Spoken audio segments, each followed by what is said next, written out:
I remember it vividly, even though it happened about 5 years ago. I was visiting family for winter break in Ellensburg, not too far from where I grew up.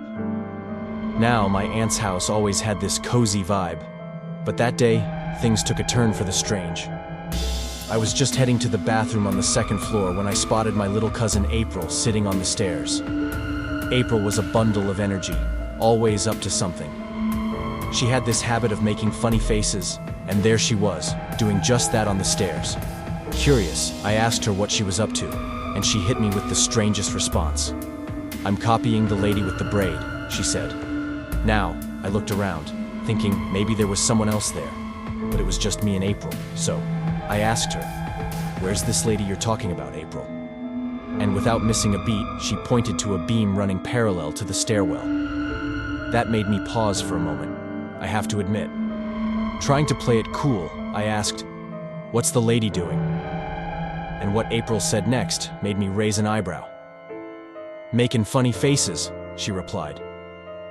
Now, that alone was enough to make me wonder. But then April dropped another bombshell. She goes, "Her braids are around her neck." Now, I don't know about you, but that made me feel uneasy. I had to ask April to repeat herself, hoping I heard wrong. But no, she was adamant. This lady she was seeing was hanging by her braid, making those funny faces. I turned back to look where April was pointing, half expecting to see something there, but of course, there was nothing.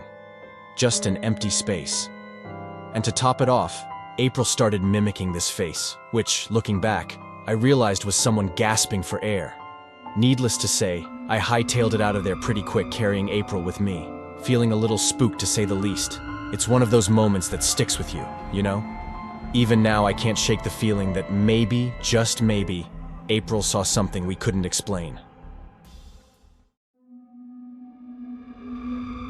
This thing went down a few years ago right here in Seattle. Every single night, like on the dot around 2 o'clock or 3 o'clock in the morning, my phone would start ringing. And when I picked up, all I could hear was this crazy noise, like a mix of static and screaming. At first, I thought it was just some kind of glitch, or maybe someone messing with me. So I switched up my number, hoping that would do the trick. But nope, the calls just kept coming, same time, same creepy noise. It was seriously relentless, and it totally freaked me out. I tried everything to make it stop. I even tried calling the number back, but it just led to some confused old dude who had no clue what I was talking about. And when I switched phone companies and got a brand new number, I thought I was finally free. But nah, the calls started up again like they had a vendetta against me or something. It had me on edge big time, like I couldn't sleep properly, always checking over my shoulder. It felt like I was being watched, but I couldn't see who or what it was. And then things got even worse. I lost my job, and shortly after, my phone too. And here's the kicker.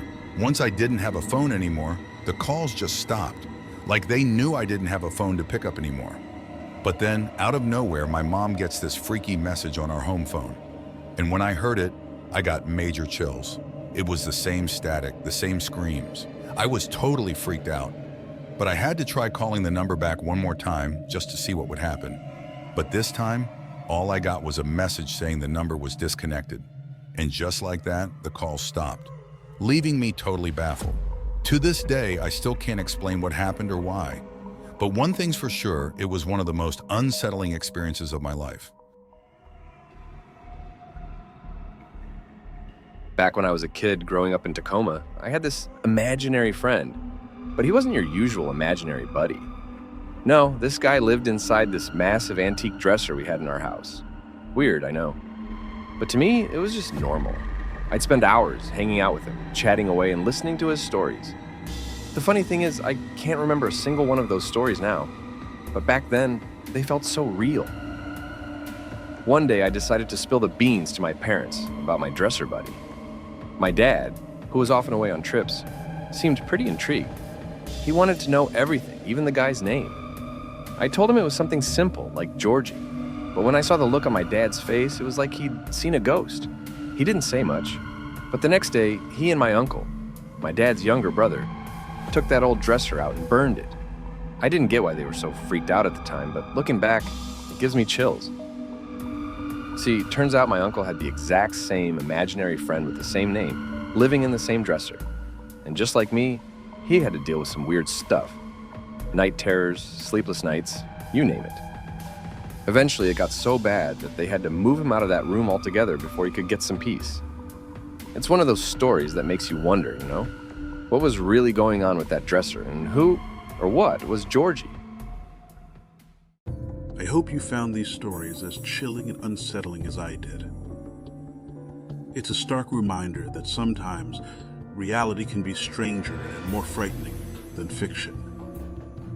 If you enjoyed these tales of suspense, make sure to hit that like button and subscribe for more spine-chilling content. This is your host, Nicholas Black. Until next time.